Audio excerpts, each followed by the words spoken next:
আসলে আমাদের ফেসের যে বা মেয়েদের ফেসে যে হেয়ারগুলো হয়, আমরা যখন একটা সেশন করি দেখা যায় যে এর গ্রোয়িং ফেজের হেয়ারগুলো পড়া শুরু করে। আচ্ছা। তো একটা নির্দিষ্ট সময়ে দেখা যায় যে একটা সার্টেন পার্সেন্টেজ হেয়ার রেস্টিং ফেজে থাকে।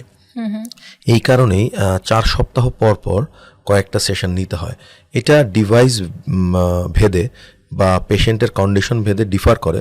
তবে দেখা যায় যে 8 থেকে 12টা সেশন যদি নেওয়া যায় মান্থলি, মানে মাসে একটা করে, আচ্ছা। তাহলে ম্যাক্সিমাম পেশেন্টের ক্ষেত্রেই দেখা যায় যে স্যাটিসফ্যাক্টরি রেজাল্ট চলে আসে। আচ্ছা, জি। ওই সময়টার পরে আর কখনো রিগ্রোথ হওয়ার কি সম্ভাবনা থাকে? এখানে hair? দুটো বিষয় আছে। আচ্ছা।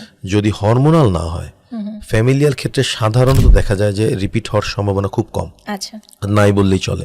কিন্তু হরমোনাল যে বিষয়টা আছে, আবার যদি তার হরমোনাল ইমব্যালেন্স হয়, তার যদি মাসিকের অনিয়ম শুরু হয়, তখন দেখা যায় যে এটা ফেরত আসে। কারণ আমরা যে লেজারটা করি বেসিক্যালি আমাদের হেয়ার ফলিকুলকে হিট করে, লাইটটা গিয়ে হেয়ার ফলিকুলটাকে ছোট করে ফেলে, শ্রিঙ্ক করে ফেলে।